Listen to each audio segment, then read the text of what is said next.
Malam itu, bulan menggantung pucat di langit, diselimuti awan tipis yang bergerak lambat seperti bayangan samar yang mengintai. Jalanan sepi, hanya diterangi oleh lampu mobil yang menembus kegelapan hutan di sisi kiri dan jurang menganga di sisi kanan. Bagus duduk di kursi penumpang, tubuhnya kecil dan kurus, tangannya erat menggenggam sabuk pengaman. Ia tidak tahu mengapa ibu tirinya, Ratna, tiba-tiba mengajaknya bepergian malam-malam begini. Sejak kematian ayahnya sebulan lalu, wanita itu berubah semakin dingin, namun malam ini ada sesuatu yang lebih mengerikan dalam sorot matanya. Ratna menekan gas lebih dalam, kecepatan mobil meningkat, dan suara deru mesin menggema di sepanjang jalan yang berkelok. Dari ekor matanya, Bagus melihat tangan wanita itu gemetar sedikit, bukan karena gugup, melainkan karena menahan kegembiraan yang keji. Ratna sudah menunggu saat ini begitu lama, saat di mana ia bisa menyingkirkan bocah lemah ini selamanya. Ia mengalihkan pandangannya ke kaca spion, memastikan tidak ada kendaraan lain yang mengikuti mereka. Ini harus terlihat seperti kecelakaan tragis, bukan pembunuhan yang disengaja. Tiba-tiba, Ratna membanting setir ke kanan, membuat mobil oleng dengan ganas. Bagus terhentak ke sisi pintu, tubuhnya menghantam keras. Jantungnya berdebar kencang, napasnya memburu. "Bu, apa yang ibu lakukan?" teriaknya panik, matanya melebar ketakutan. Namun, Ratna hanya tersenyum sinis, wajahnya dingin seperti batu. "Maaf, Bagus, ini semua demi kebaikan," katanya. Suaranya begitu tenang seolah ia hanya membicarakan hal sepele. Dalam sekejap, Ratna menginjak rem mendadak dan membuka pintu penumpang dengan kasar. Tanpa memberi Bagus waktu untuk memahami apa yang terjadi, ia mendorong anak itu sekuat tenaga. Tubuh kecil Bagus terlempar keluar, melayang sejenak di udara sebelum jatuh berguling ke tepian jurang yang licin. Kepalanya membentur batu, darah mengalir dari pelipisnya. Ia mengerang, dunia terasa berputar. Pandangannya mulai kabur, tetapi ia masih bisa melihat mobil itu melaju kembali ke jalan raya, meninggalkannya dalam kegelapan. Hujan mulai turun, rintiknya menamparkan kulit Bagus yang lemah. Dingin merayapi tubuhnya yang penuh luka, tetapi rasa sakit yang lebih dalam menjalar di hatinya bukan karena benturan, bukan karena goresan di tubuhnya, melainkan karena pengkhianatan yang baru saja ia alami. Ibu tiri yang selama ini ia hormati, yang meskipun kejam masih ia anggap sebagai keluarganya, ternyata tidak pernah menginginkannya hidup. Ia hanyalah penghalang dalam rencana wanita itu untuk menguasai seluruh harta warisan ayahnya. Tubuh Bagus mulai kehilangan tenaga, kelopak matanya terasa berat. Namun, sebelum ia benar-benar kehilangan kesadaran, ia mendengar sesuatu suara berdesis halus dari dalam hutan. Samar-samar, dari balik semak-semak yang basah oleh hujan, dua mata berkilauan mengintainya. Mata itu bukan milik manusia. Mereka bersinar hijau keemasan, tajam dan penuh kewaspadaan. Bagus ingin berteriak, ingin berlari, tetapi tubuhnya tak mampu bergerak. Dalam keadaan setengah sadar, ia merasakan sesuatu yang hangat dan bersisik melilit perlahan di lengannya. Lalu semuanya menjadi gelap, kesunyian hutan hanya dipecah oleh suara hujan yang terus menerpa dedaunan. Tubuh Bagus tergeletak di tanah yang lembab, napasnya lemah, darah dari pelipisnya bercampur dengan air hujan yang mengalir di wajahnya. Kesadarannya samar, seperti berada di antara mimpi dan kenyataan. Ia merasakan sesuatu yang dingin dan bersisik menyentuh kulitnya, sesuatu yang merayap perlahan, melingkar di tubuhnya. Namun, Bagus tidak lagi memiliki tenaga untuk melawan. Tubuhnya terlalu lemah, pikirannya mulai tenggelam dalam kegelapan. Suara gemerisik daun terdengar semakin dekat. Dari bayangan pepohonan, sosok raksasa muncul dengan anggun. Seekor ular besar, dengan sisik berkilauan seperti emas dan mata yang menyala hijau keemasan. Ia melingkar di sekitar tubuh Bagus, menatapnya dalam diam, seolah menimbang sesuatu. Lidah bercabangnya keluar masuk, merasakan aroma darah yang menguar dari tubuh bocah itu. Namun, tidak ada niat membunuh di sana, hanya rasa ingin tahu yang mendalam. Perlahan, ular itu bergerak, mengangkat tubuh Bagus dengan lembut menggunakan ekornya.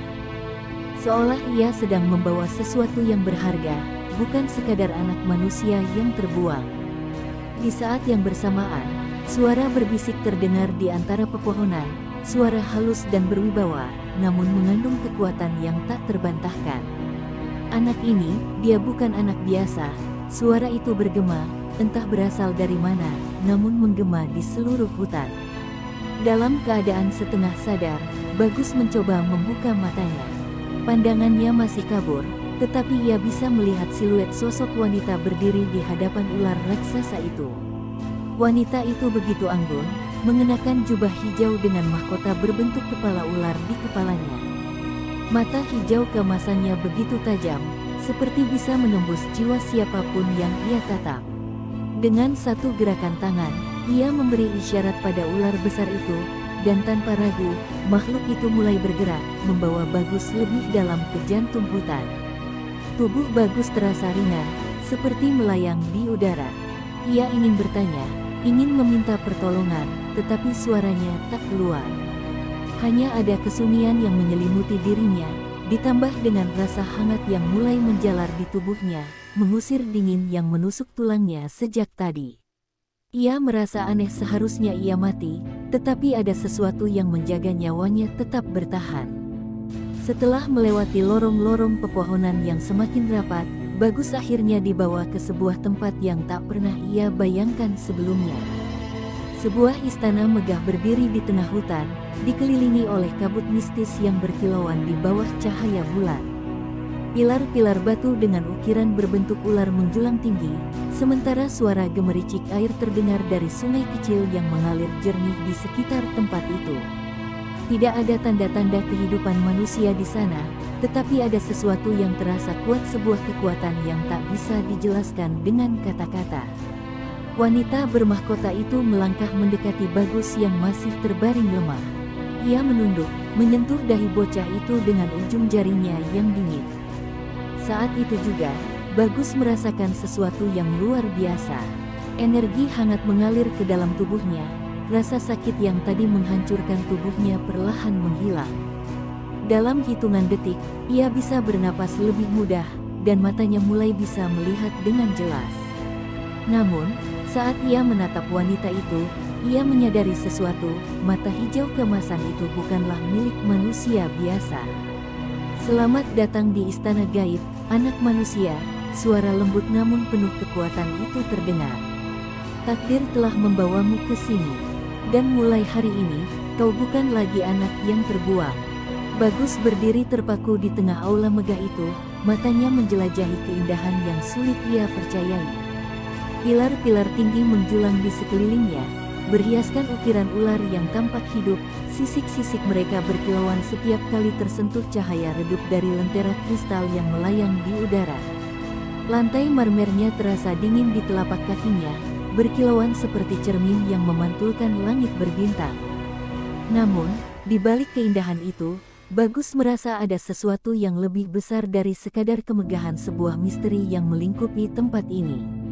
Di hadapannya, wanita bermahkota ular itu berdiri anggun, tatapannya masih tajam namun kini lebih lembut. Aku adalah Ratu Ular, penguasa hutan ini, katanya, suaranya bergema di seluruh aula. Kau telah diselamatkan oleh takdir, Bagus. Dunia manusia telah mengkhianatimu, tetapi di sini, kau akan menemukan sesuatu yang lebih berharga. Bagus masih sulit memahami semuanya. Tubuhnya terasa lebih baik. Rasa sakit yang sebelumnya melumpuhkannya telah lenyap, seolah kejadian tragis di tepi jurang itu hanyalah mimpi buruk yang telah berlalu. Namun, di dalam dadanya, luka itu masih ada, pengkhianatan Ratna masih membakar hatinya. Kenapa aku? Suaranya bergetar. Aku hanya anak biasa. Aku tidak punya tempat, bahkan di dunia manusia. Ratu Ular tersenyum tipis, seolah telah mendengar kata-kata itu ribuan kali sebelumnya. Kau bukan anak biasa, Bagus. Ada sesuatu dalam dirimu, sesuatu yang bahkan kau sendiri belum menyadarinya. Ia melangkah mendekat, menyentuhkan jarinya ke dada Bagus. Seketika, Bagus merasakan aliran energi panas yang menyebar ke seluruh tubuhnya. Ia tersentak, matanya membelalak saat gambaran-gambaran aneh berkelebat dalam pikirannya. Ular emas melingkar di sekelilingnya, bisikan gaib yang terdengar seperti nyanyian kuno, dan cahaya hijau yang menyelimuti dirinya. Bagus terhuyung mundur, napasnya memburu. "Apa yang terjadi padaku?" tanyanya ketakutan. Namun, jauh di dalam dirinya, ia tahu ada sesuatu yang mulai bangkit, sesuatu yang telah lama tertidur dalam darahnya. "Kau adalah keturunan istimewa," kata Ratu Ular, matanya berkilauan penuh rahasia. "Darahmu membawa warisan yang lebih tua dari yang bisa kau bayangkan. Dan jika kau bertahan di sini, aku akan mengajarkanmu bagaimana mengendalikan kekuatan itu." Bagus menelan ludah. Pilihan ada di tangannya: tetap menjadi anak yang tersesat, atau menerima tawaran ini dan melangkah ke dalam dunia yang lebih besar dari dirinya sendiri. Di luar sana, Ratna mungkin telah melupakan keberadaannya, menganggapnya mati di dasar jurang. Dunia manusia telah menutup pintunya untuknya. Tetapi di tempat ini, di istana gaib, ia diberi kesempatan untuk menjadi seseorang yang lebih kuat. Dengan mata penuh tekad, Bagus mengangkat wajahnya. "Ajari aku," katanya lirih. "Aku tidak ingin menjadi lemah lagi." Hari-hari pertama Bagus di istana gaib terasa seperti mimpi yang tak pernah ia bayangkan sebelumnya. Ia tinggal di dalam sebuah ruangan yang dikelilingi oleh dinding berlapis emas dengan ukiran ular yang tampak bergerak setiap kali ia menyentuhnya. Namun, keindahan itu bukanlah yang menguji dirinya, melainkan latihan keras yang harus ia jalani setiap hari. Ratu Ular tidak memberinya waktu untuk bersantai.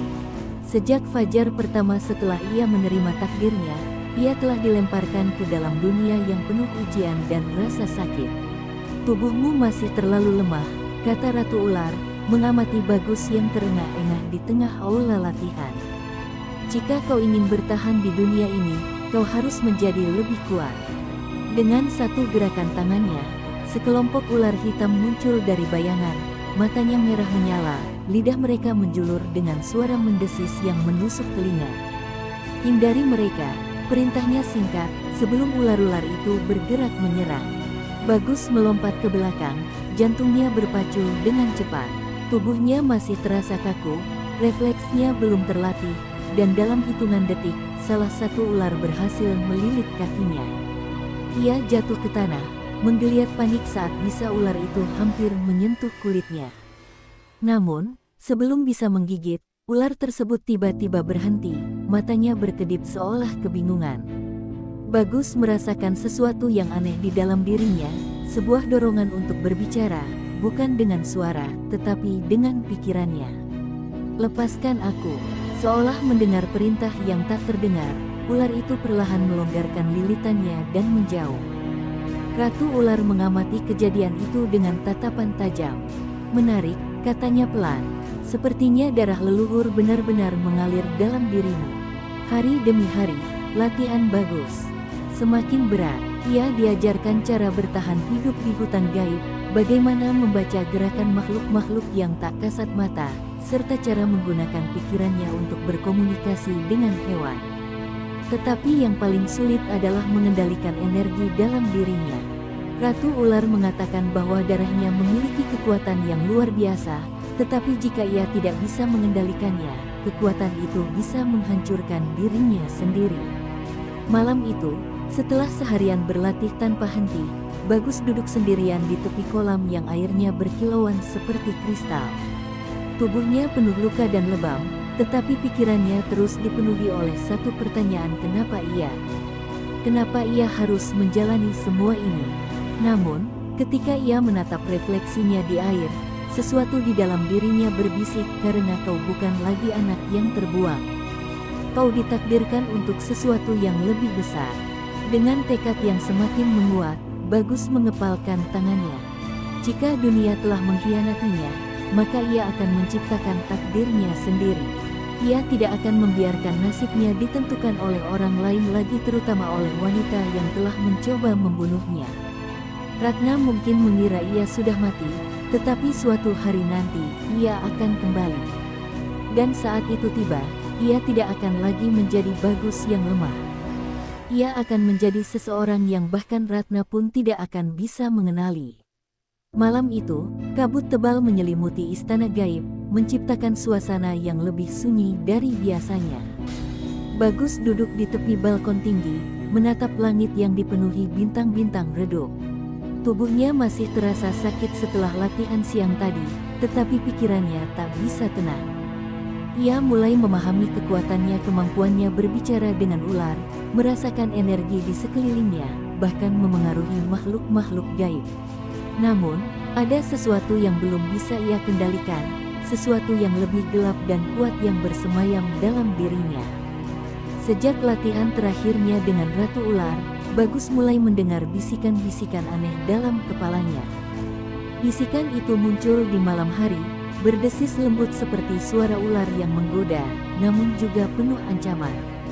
Kau lebih kuat dari yang mereka kira, suara itu bergema di benaknya. Mereka ingin mengendalikanmu, tetapi kau bisa menjadi lebih dari sekadar murid. Kau bisa menjadi penguasa. Bagus menelan ludah. Ia belum pernah membicarakan hal ini kepada siapapun. Ia takut bahwa ada sesuatu yang tidak beres dalam dirinya. Takut bahwa kekuatan yang ia bangun dengan susah payah akan berubah menjadi sesuatu yang tidak bisa ia kendalikan. Tetapi semakin ia mencoba mengabaikan suara itu, semakin kuat bisikan itu menggema di pikirannya. Malam itu, rasa gelisah mendorongnya keluar dari istana, menuntunnya ke sebuah gua tua di balik air terjun. Cahaya rembulan yang menerobos di antara pepohonan menjadi satu-satunya penerangan saat ia melangkah masuk. Udara di dalam gua terasa dingin, tetapi ada sesuatu yang menariknya lebih dalam. Saat ia menyentuh dinding gua, sebuah kilatan cahaya hijau muncul, menciptakan bayangan-bayangan berbentuk ular yang merayap di dinding. "Siapa kau?" tanya Bagus, suaranya bergetar. Dari dalam kegelapan, sosok tinggi dengan mata merah menyala muncul perlahan. Wajahnya tersembunyi di balik kabut tipis, tetapi auranya begitu kuat hingga membuat udara di sekitar mereka bergetar. "Aku adalah bagian dari dirimu," suara itu menjawab, berat dan penuh kekuatan. "Darah kita sama, Bagus. Kita memiliki warisan yang lebih besar dari yang kau bayangkan. Tetapi mereka berusaha menahanmu, membatasi kekuatanmu." Bagus terdiam. Ia ingin lari, tetapi kakinya terasa tertahan di tempat. Kata-kata makhluk itu masuk ke dalam pikirannya, menggoyahkan keyakinannya. Apakah benar Ratu Ular hanya ingin mengendalikannya? Apakah ia hanya pion dalam permainan yang lebih besar? Sosok itu mengulurkan tangannya, telapak tangannya bercahaya hijau gelap, berdenyut seperti api yang membakar. "Terima kekuatan ini, dan kau akan menjadi lebih kuat dari siapapun. Tidak ada yang bisa menyakitimu lagi. Tidak Ratna, tidak dunia manusia, bahkan tidak Ratu Ular." Jantung Bagus berdegup kencang. Ia tahu ini adalah momen yang menentukan. Jika ia mengambil tangan itu, ia mungkin akan mendapatkan kekuatan yang luar biasa. Tetapi di sisi lain, ia merasa ada sesuatu yang salah, seolah ia berdiri di tepi jurang yang siap menelannya kapan saja. Tangannya mulai terangkat perlahan, mendekati cahaya hijau yang menggoda di depan matanya.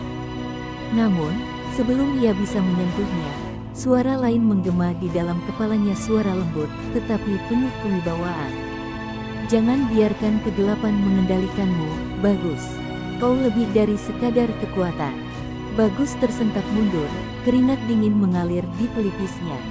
Sosok itu menghilang dalam bayangan, tetapi suaranya masih terdengar samar, seperti janji yang belum selesai. "Kita akan bertemu lagi, Bagus. Cepat atau lambat, kau akan menyadari siapa dirimu sebenarnya." Dengan napas tersengal, Bagus berlari keluar dari gua, kembali ke istana gaib. Namun, di dalam hatinya, ia tahu bahwa pertempuran terbesar bukanlah melawan musuh dari luar, tetapi melawan sesuatu yang sedang tumbuh di dalam dirinya sendiri. Sejak malam ia bertemu dengan sosok misterius di dalam gua, Bagus merasa ada yang berubah dalam dirinya. Latihan-latihannya semakin berat, tetapi tubuhnya lebih cepat beradaptasi. Setiap gerakannya menjadi lebih lincah, pikirannya lebih tajam, dan kekuatannya semakin berkembang. Namun, ada sesuatu yang mengganjal di hatinya.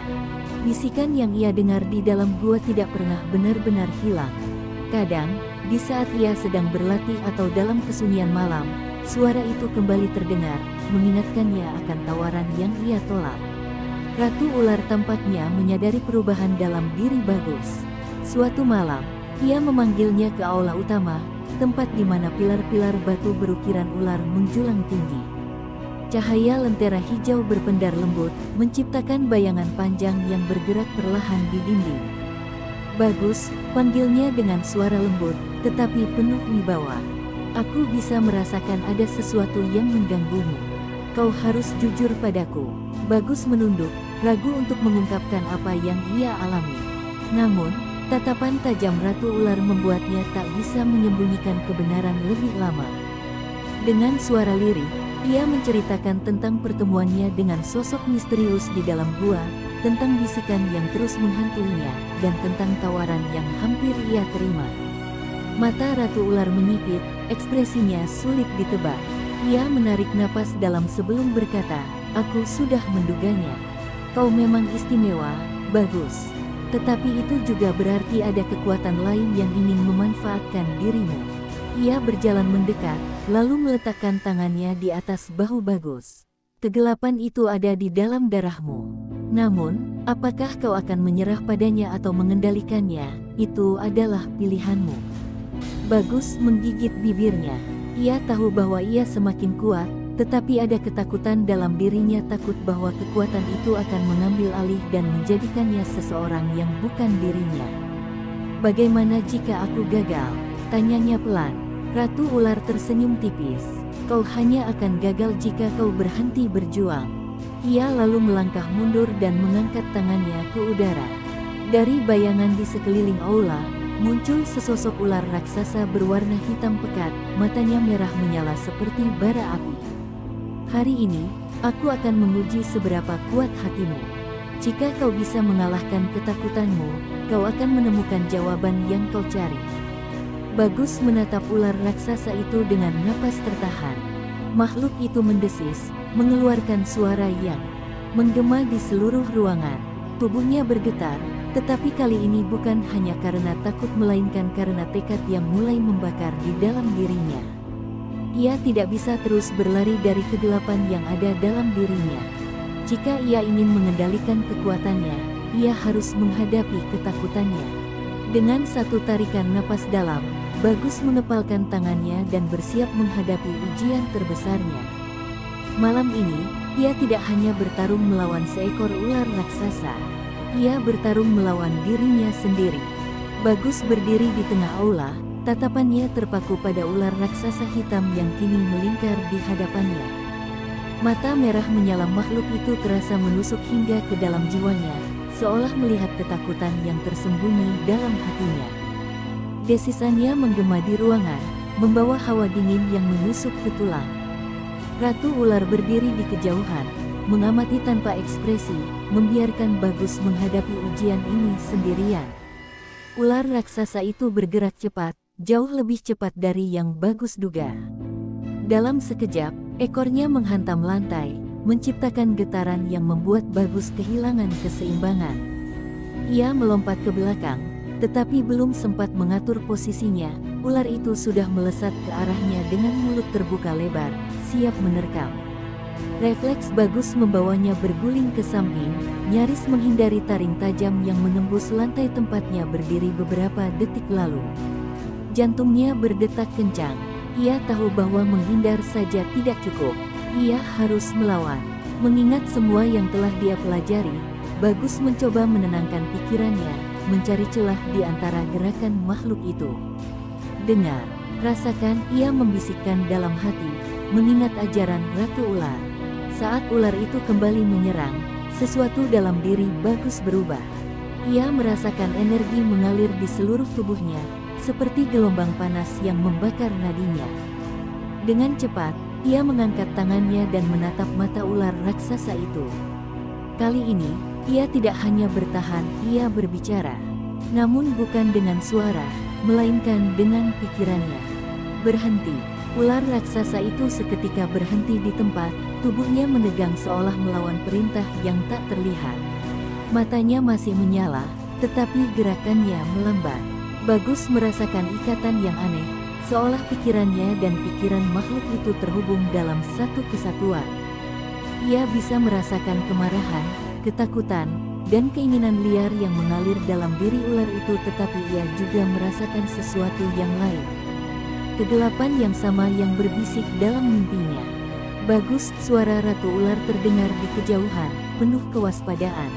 Kendalikan kekuatanmu, jangan biarkan ia mengendalikanmu. Bagus menggertakkan giginya. Ular raksasa itu mulai menggeliat, mencoba membebaskan diri dari pengaruhnya. Bisikan yang selama ini ia dengar kembali bergema di benaknya. Lepaskan kekuatanmu, ambil apa yang menjadi hakmu. Tapi kali ini, Bagus tahu jawabannya. Dengan sekuat tenaga, ia membuang bisikan itu dari pikirannya, menegaskan kekuasaannya atas makhluk di hadapannya. Aku bukan boneka kalian, katanya tegas. Aku yang memegang kendali atas diriku sendiri. Sekejap kemudian, tubuh ular raksasa itu melemah. Matanya yang merah menyala meredup, dan perlahan ia menundukkan kepalanya di hadapan Bagus. Aula yang sebelumnya dipenuhi aura menegangkan kini terasa lebih tenang. Ratu ular menatapnya dengan ekspresi yang sulit diartikan, campuran antara kebanggaan dan kehati-hatian. Kau telah lulus ujian ini, katanya pelan. Tetapi ingat, ini baru permulaan. Kegelapan dalam dirimu tidak akan hilang begitu saja. Kau harus terus mengendalikan dirimu, atau kau akan hancur oleh kekuatan yang kau miliki. Bagus menatap tangannya yang masih bergetar. Ia telah menang, tetapi pertempuran sejati masih jauh dari selesai. Karena sekarang, ia tahu bahwa musuh terbesarnya bukan hanya Ratna atau dunia manusia yang telah membuangnya. Musuh terbesarnya adalah dirinya sendiri. Malam itu, setelah pertarungan sengit melawan ular raksasa, Bagus duduk sendirian di taman istana gaib. Angin berhembus lembut, membawa aroma bunga-bunga mistis yang hanya tumbuh di tempat ini. Namun, pikirannya tidak tenang.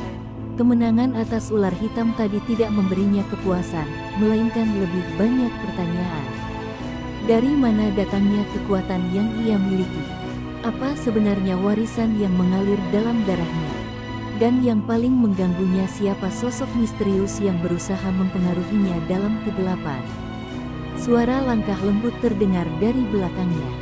Bagus menoleh dan mendapati Ratu Ular berdiri di sana, wajahnya diterangi oleh sinar bulan yang samar. Kau telah melampaui harapanku, Bagus, katanya pelan. Tapi aku tahu ada sesuatu yang mengusik hatimu.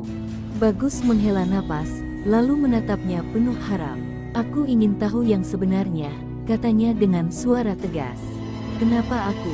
Kenapa aku memiliki kekuatan ini? Apa yang sebenarnya terjadi dengan keluargaku? Ratu Ular terdiam sesaat, lalu melangkah mendekat. Sudah waktunya kau tahu kebenarannya, ujarnya. Ia mengangkat tangannya, dan seketika udara di sekitar mereka bergetar. Cahaya hijau keluar dari telapak tangannya, membentuk bayangan yang mulai bergerak seperti layar kehidupan yang terungkap kembali. Di dalam cahaya itu, Bagus melihat gambaran yang mengejutkan. Seorang pria berwajah tegas berdiri di depan sebuah istana besar, mengenakan jubah dengan simbol ular emas di dadanya. Di sisinya, seorang wanita cantik tersenyum lembut sambil menggendong bayi-bayi. Itu adalah dirinya. Ayahmu bukan orang biasa, Bagus, kata Ratu Ular dengan suara lembut.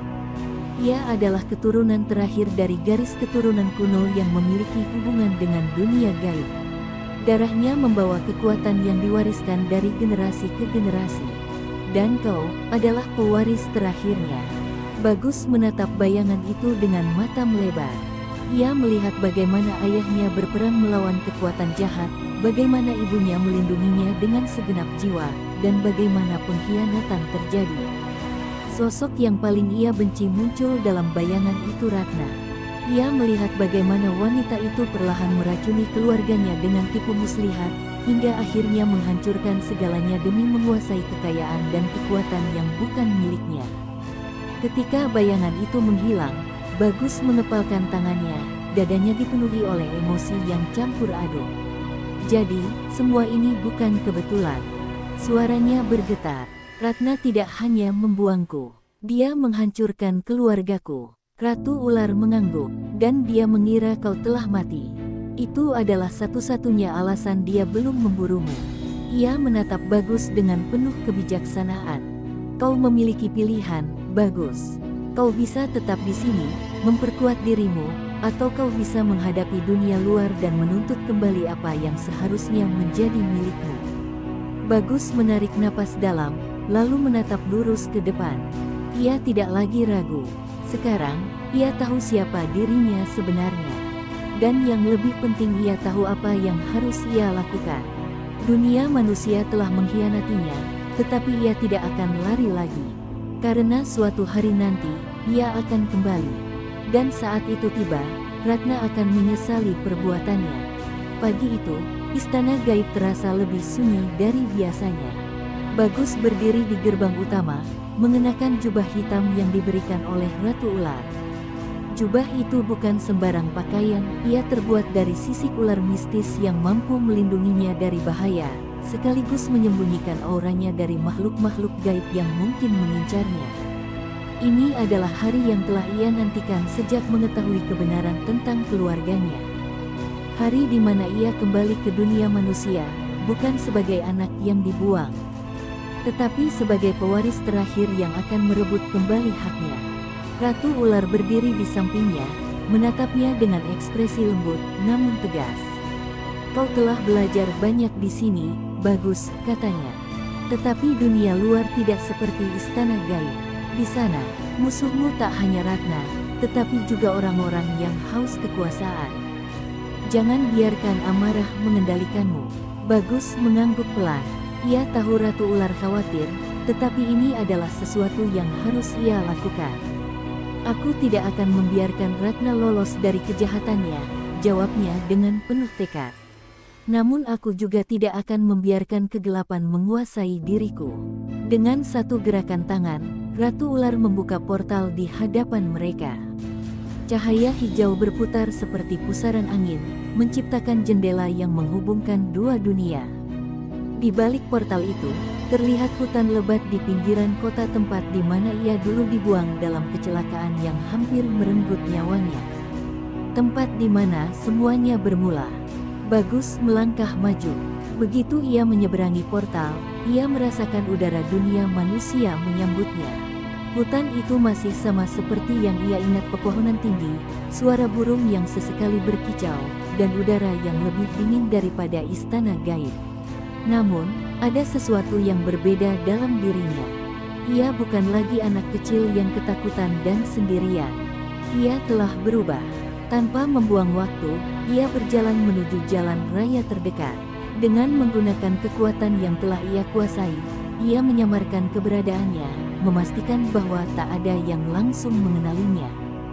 Namun, ia harus menemukan jalan menuju kota, mencari tahu di mana Ratna sekarang berada. Ia tahu wanita itu tidak akan tinggal diam setelah mendapatkan seluruh kekayaan keluarganya. Ia pasti berada di puncak kejayaan, menikmati hasil pengkhianatannya. Saat ia sampai di pinggiran kota, Bagus melihat perubahan besar. Gedung-gedung tinggi berdiri megah, mobil-mobil mewah melintas di jalanan, dan hiruk-pikuk manusia terasa begitu asing baginya. Ini adalah dunia yang dulu pernah ia kenal, tetapi sekarang terasa begitu jauh. Namun, di antara keramaian itu, matanya menangkap sesuatu, sebuah papan reklame besar dengan wajah Ratna terpampang di atasnya. Bagus mengepalkan tangannya. Dunia mengenalnya sebagai wanita baik hati dan dermawan, tetapi hanya ia yang tahu wajah aslinya. Hanya ia yang tahu betapa kejam dan serakahnya wanita itu. Ia tidak akan membiarkan Ratna terus hidup dalam kebohongan. Ia akan menunjukkan kepada dunia siapa wanita itu sebenarnya. Dengan langkah mantap, Bagus memasuki kota. Ia tahu perjalanan ini akan sulit, tetapi ia tidak akan mundur. Karena sekarang, ia bukan hanya seorang anak yatim yang dibuang, ia adalah pewaris yang akan mengambil kembali takdirnya. Hari-hari pertama di kota terasa seperti mimpi buruk yang hidup. Bagus menyaksikan kehidupan manusia yang penuh dengan kemewahan, keserakahan, dan kebohongan. Dunia yang dulunya ia anggap penuh harapan kini tampak seperti sebuah panggung teater, di mana setiap orang memainkan peran mereka dengan kebohongan sebagai naskahnya. Bagus semakin menyadari bahwa dirinya tidak hanya berhadapan dengan Ratna, tetapi dengan sebuah sistem yang telah mengakar dalam kehidupan manusia. Namun, ia tidak bisa mundur.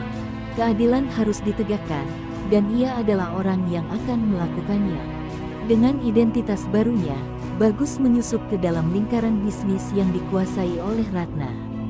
Ia mengamati, mendengarkan, dan mencari cara untuk mengungkapkan kejahatan wanita itu ke publik. Setiap langkahnya penuh perhitungan, setiap kata yang diucapkannya penuh makna. Ia merasa seperti predator yang tengah mengincar mangsanya, tetapi kali ini ia bukanlah mangsa, ia adalah pemburu. Namun, meskipun ia mengendalikan diri, sesuatu yang gelap mulai merasuk ke dalam hatinya. Setiap kali ia melihat Ratna menikmati hidupnya yang penuh kemewahan, rasa dendam dan keinginan untuk menghancurkannya semakin menguat.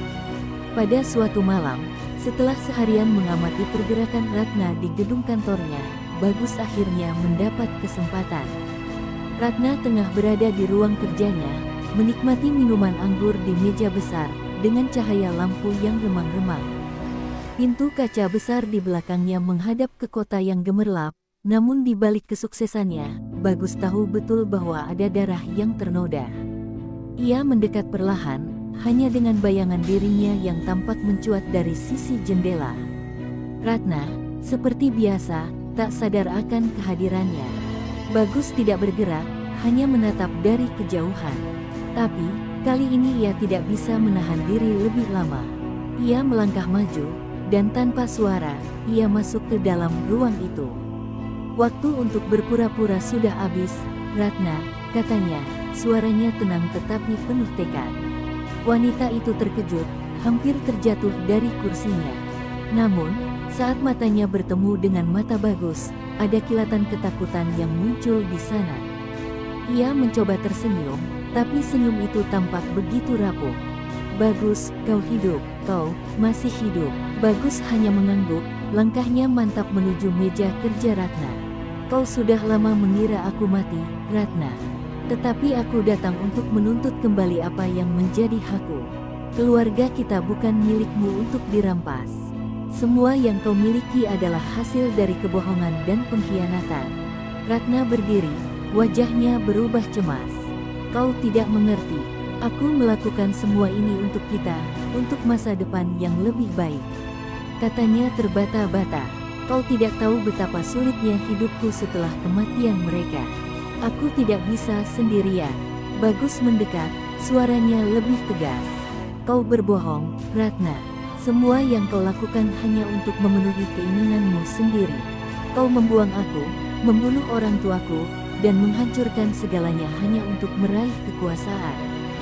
Ia berhenti sejenak, menatap mata wanita itu dalam-dalam. Kekuatan yang kau miliki sekarang tidak akan bertahan lama. Aku akan menghentikanmu. Ratna mundur sedikit, ketakutan tampak jelas di wajahnya. Jangan, Bagus. Kau tidak bisa melakukan ini. Kau tidak bisa merusak segalanya hanya untuk kepentinganmu. Namun, Bagus sudah tidak peduli lagi. Kekuatan dalam dirinya mulai bergejolak, seperti gelombang yang siap menghancurkan segala sesuatu yang menghalanginya. Aku tidak ingin merusak segalanya, Ratna. Tetapi aku tidak akan membiarkanmu merusak diriku dan masa depan orang-orang yang aku cintai. Dengan satu gerakan, ia memanggil kekuatan dalam dirinya. Seperti petir yang menyambar, energi itu memancar dari tubuhnya, mengelilingi ruangan dengan kilatan cahaya yang menyilaukan. Ratna terjatuh ke lantai, tubuhnya terhantam oleh energi yang mengalir dari Bagus. Tidak, teriaknya, namun sudah terlambat. Seluruh kegelapan yang ia ciptakan kini hancur, dan dunia yang dibangunnya mulai runtuh. Bagus tidak menoleh. Ia tahu, perang ini telah berakhir.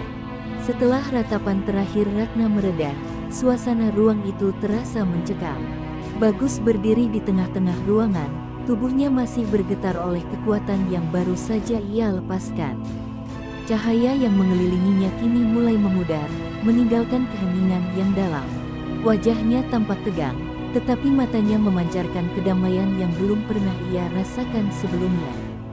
Musuh utamanya, Ratna, telah runtuh, dan dengan itu, beban yang begitu lama ia pikul kini mulai terangkat. Namun, meski kemenangan itu manis, rasa kosong mulai merayapi hati Bagus.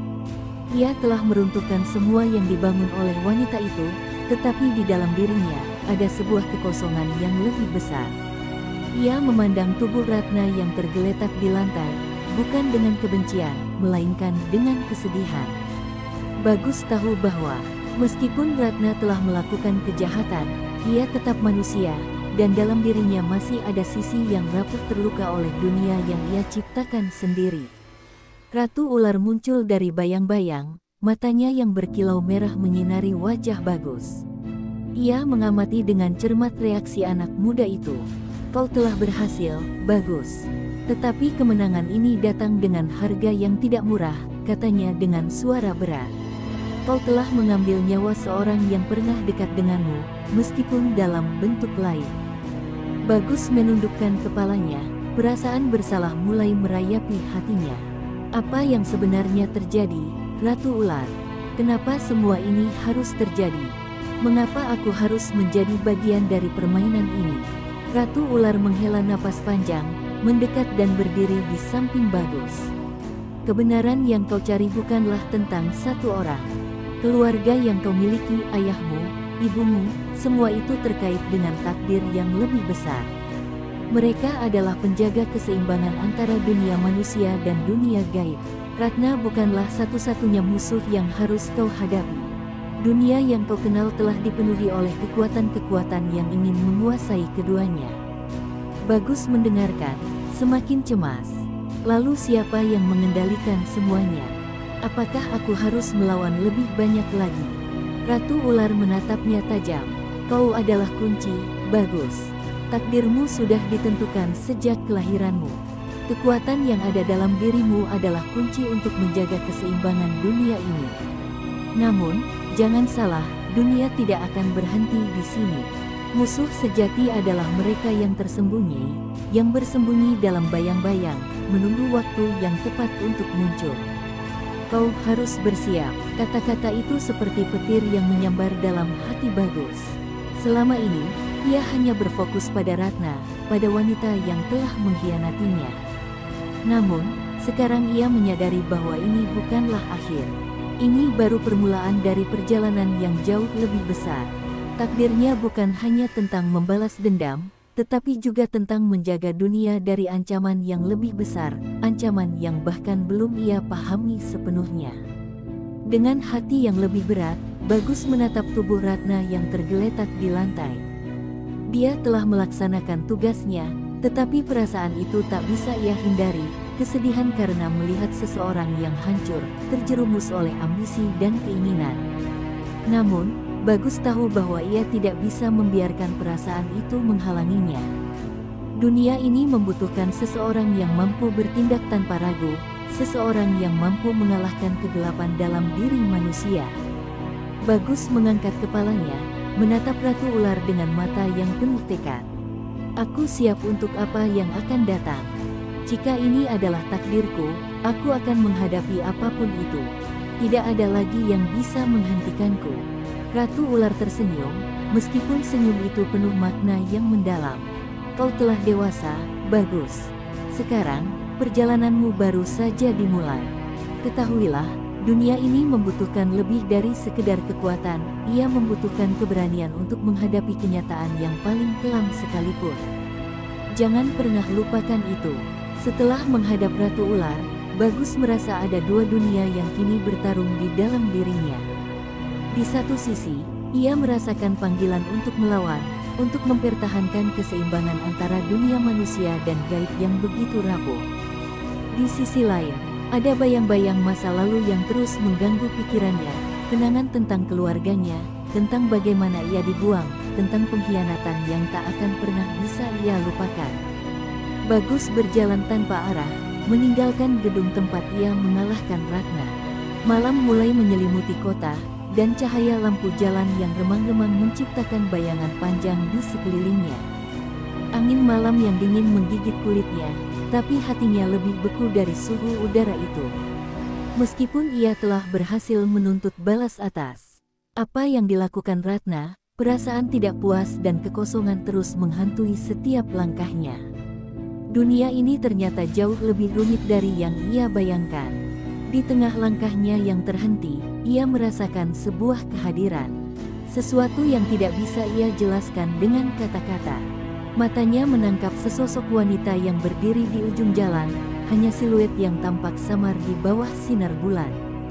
Wanita itu mengenakan pakaian putih yang sederhana, wajahnya tersembunyi dalam bayangan. Namun, ada sesuatu yang familiar. Sesuatu yang membuat hatinya berdetak lebih cepat. Bagus. Suara itu, meskipun lembut, membawa perasaan yang tak terungkapkan. Bagus menatap lebih dekat, dan saat ia melihatnya, tubuhnya bergetar. Ibu. Suara itu hampir tidak bisa ia ucapkan. Wanita itu tersenyum, namun senyumnya tidak bisa menutupi kesedihan yang mendalam di matanya. Aku tahu ini sulit untukmu, anakku. Kau pasti banyak bertanya-tanya tentang kenapa aku meninggalkanmu, kenapa aku tidak bisa melindungimu. Tapi percayalah, apa yang aku lakukan adalah demi keselamatanmu. Bagus terpaku, hatinya bergejolak antara kebingungannya dan perasaan rindu yang terpendam begitu lama. Ibu, kenapa kau tidak pernah kembali? Kenapa aku dibiarkan sendiri, dibuang ke hutan, dilupakan? Ia merasa suaranya tercekat, amarah yang telah lama terpendam kini meluap. Wanita itu menunduk, air mata mulai mengalir di pipinya. Karena aku tidak bisa melawan takdir, Bagus. Karena aku tidak bisa melindungimu dari kekuatan yang jauh lebih besar dariku. Mereka yang menginginkan hidupmu, yang ingin menghancurkan keluargamu, aku tidak bisa menghalangi mereka. Kau adalah kunci dari sesuatu yang lebih besar. Takdirmu sudah ditentukan sejak lahir. Bagus merasa perasaan campur aduk dalam dirinya. Apa yang harus ia percayai? Ibunya yang telah pergi begitu lama, atau dunia yang telah menyakitinya dengan pengkhianatan dan kebohongan? Ia ingin berlari, ingin menjauh dari semua kebingungannya, tapi hatinya terikat pada sosok wanita di depannya. Takdir, apa yang sebenarnya terjadi, Ibu? Kenapa aku harus menjadi bagian dari permainan ini? Apa yang mereka inginkan dariku?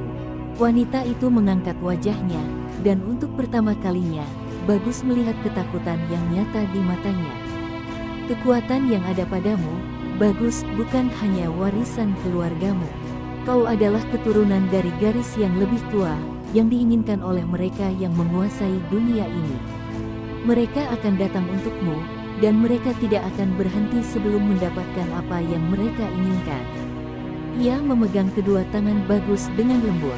Aku tidak bisa melindungimu lagi, anakku. Tetapi kau harus kuat, kau harus melawan. Air mata mulai mengalir deras di wajah Bagus. Aku tidak tahu apa yang harus aku lakukan, Ibu. Aku tidak tahu apa yang harus kulawan. Ikuti kata hatimu, Bagus, wanita itu berkata, suaranya semakin lemah. Jangan biarkan kebencian menguasai dirimu, jangan biarkan dirimu menjadi seperti mereka. Kau lebih dari sekedar seorang anak yatim yang dibuang. Kau adalah harapan. Jangan biarkan harapan itu mati. Dengan perlahan, wanita itu menghilang dalam bayang-bayang malam, meninggalkan Bagus sendirian dengan tanya dan perasaan yang semakin kacau. Dunia yang telah ia kenal kembali berubah. Kini, tidak hanya dirinya yang harus dihadapi, tetapi juga kekuatan-kekuatan yang berada di luar jangkauannya. Kehilangan sosok ibunya kembali membawa rasa kesepian yang mendalam dalam hati Bagus. Wanita itu, yang ia kira telah meninggal, ternyata masih ada di dunia ini, namun ia tidak bisa menahan takdir yang begitu besar. Setiap kata yang diucapkan ibunya kini berputar-putar dalam pikiran Bagus. Kau adalah harapan, kalimat itu terus menggema dalam dirinya, memberikan kekuatan dan ketakutan sekaligus. Apa yang dimaksud ibunya dengan harapan? Apa yang harus ia perjuangkan dalam dunia yang kini penuh dengan kebohongan dan konspirasi? Setelah pertemuan singkat itu, Bagus merasa lebih bingung dari sebelumnya. Dunia manusia, yang tadinya ia kira hanya penuh dengan kekuasaan dan keserakahan, kini tampak lebih gelap dari yang ia bayangkan. Seperti ada kekuatan besar yang mengendalikannya, menggerakkan setiap bagian dalam hidupnya. Bagus tahu bahwa ia harus menemukan kebenaran, tetapi setiap langkah yang ia ambil semakin membawanya ke dalam jurang yang lebih dalam. Di dalam dirinya, ia merasakan pergulatan antara tekad dan rasa takut akan kenyataan yang tidak dapat ia hindari. Hari-hari berlalu, dan Bagus semakin larut dalam pencariannya. Ia mulai mengumpulkan informasi tentang kekuatan gaib yang ternyata lebih besar dari sekadar Ratna atau ibu tirinya. Di balik kebohongan yang diciptakan oleh manusia, ada sesuatu yang lebih menakutkan, sesuatu yang tidak dapat dilawan dengan kekuatan manusia biasa. Semua petunjuk yang ia temukan mengarah pada satu nama Dewa Kegelapan. Dewa Kegelapan adalah entitas yang telah menguasai banyak dimensi, sebuah kekuatan yang tidak terlihat tetapi ada di mana-mana. Ia mengendalikan manusia dari bayang-bayang, menjadikan mereka alat untuk mencapai tujuannya, menguasai dunia gaib dan dunia manusia. Ratna, ibu tirinya, bahkan mungkin ibunya sendiri, adalah pion dalam permainan yang lebih besar. Bagus merasa bahwa takdirnya untuk menghentikan Dewa Kegelapan sudah di depan mata, tetapi semakin ia mendalami, semakin ia merasa seperti ada yang mengawasi setiap gerakannya. Suatu malam, ketika Bagus menyelidiki lebih lanjut di sebuah perpustakaan tua yang terlupakan, ia bertemu dengan seorang lelaki misterius. Wajahnya tidak dapat dikenali, dan aura gelap yang mengelilinginya membuat Bagus merasa terancam. "Kau mencari sesuatu yang berbahaya, anak muda," kata lelaki itu dengan suara dalam yang menggetarkan. Dewa Kegelapan bukanlah musuh yang bisa dikalahkan dengan kekuatan atau kebencian. Ia ada dalam setiap aspek kehidupan kita. Setiap langkahmu menuju kegelapan akan membawa kehancuran. Bagus menatap lelaki itu dengan tajam. "Lalu, bagaimana aku bisa mengalahkannya? Apakah ada cara untuk menghentikannya?" Ia merasa frustasi, namun di dalam hatinya, ada secercah harapan yang tak ingin ia padamkan begitu saja. Lelaki itu menggelengkan kepala. "Tidak ada cara yang mudah, anak muda. Dewa Kegelapan hanya bisa dikalahkan dengan mengorbankan sesuatu yang lebih besar dari dirimu. Itu adalah harga yang harus dibayar. Jika kau benar-benar ingin menghentikannya, kau harus siap untuk kehilangan segalanya." Kata-kata lelaki itu terus menghantui Bagus sepanjang malam. Apa yang dimaksud dengan sesuatu yang lebih besar dari dirimu? Apa yang harus ia korbankan untuk mengalahkan kekuatan yang lebih besar daripada manusia? Bagus merasa hatinya semakin terperangkap dalam dilema yang tak terjawab. Ia tahu bahwa perjalanan ini akan membawa pertempuran yang tidak hanya melibatkan kekuatan fisik, tetapi juga melibatkan pengorbanan yang lebih dalam sesuatu yang bahkan mungkin ia tidak siap untuk hadapi. Namun, di balik semua keraguan itu, satu hal jelas, ia tidak akan mundur. Tidak sekarang, tidak setelah mengetahui bahwa takdirnya telah ditulis begitu lama. Ia harus bertahan, tidak hanya untuk dirinya sendiri, tetapi juga untuk dunia yang ia tinggalkan. Dunia semakin tampak terbelah di mata Bagus. Kekuatan yang ada dalam dirinya terasa begitu besar, tetapi ia juga merasakan beratnya beban takdir yang harus dipikul. Setiap malam, ia terjaga, merenung, dan bertanya-tanya apakah ia cukup kuat untuk menghadapi Dewa Kegelapan.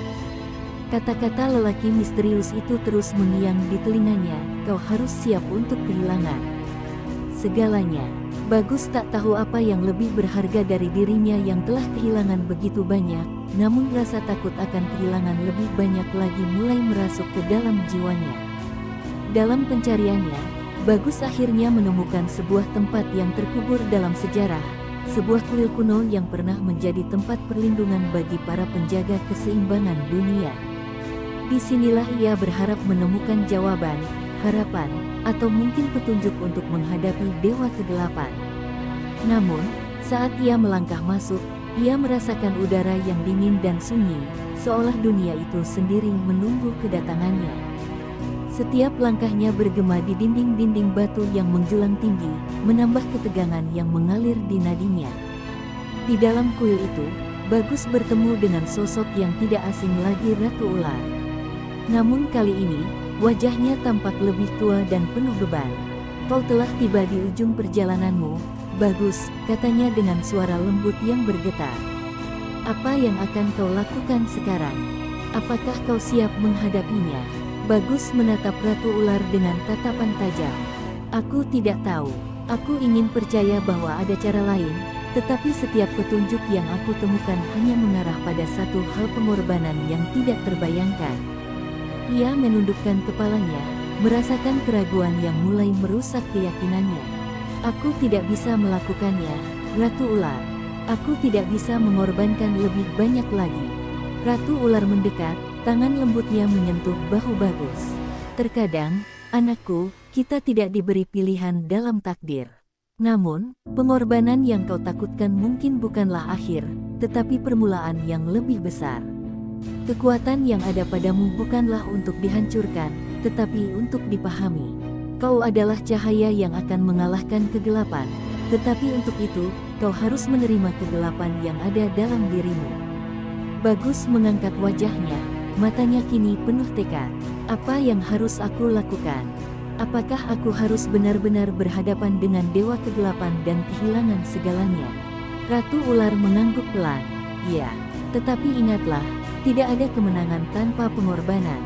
Kekuatanmu datang dari keberanian untuk menerima takdir dan bukan hanya untuk melawannya. Kegelapan tidak akan pernah hilang jika kita terus melarikan diri darinya. Kau harus menghadapinya, di dalam dirimu sendiri dan di dunia ini." Bagus menarik napas panjang, merenungkan kata-kata Ratu Ular. Ia tahu ini adalah ujian terbesar dalam hidupnya. Jalan yang akan ia tempuh tidak akan mudah, dan ia mungkin harus meninggalkan segalanya yang pernah ia cintai. Namun, dalam hatinya, ia tahu bahwa ia tidak bisa mundur. Dunia ini membutuhkan perubahan, dan ia adalah satu-satunya yang dapat mewujudkannya. Dengan langkah yang lebih mantap, Bagus keluar dari kuil itu, siap menghadapi takdirnya. Dewa Kegelapan, yang telah menguasai segalanya, kini menunggu. Tetapi Bagus tidak lagi merasa takut. Ia tahu, untuk pertama kalinya dalam hidupnya, ia memiliki sesuatu yang jauh lebih besar dari sekadar kekuatan. Ia memiliki keberanian untuk menghadapi kegelapan yang ada di dalam dirinya dan di dunia ini. Dengan itulah, ia berjalan menuju peperangan yang tak terhindarkan. Dan di dalam hatinya, ia tahu bahwa dunia akan melihat akhir dari kegelapan yang telah menguasainya selama ini.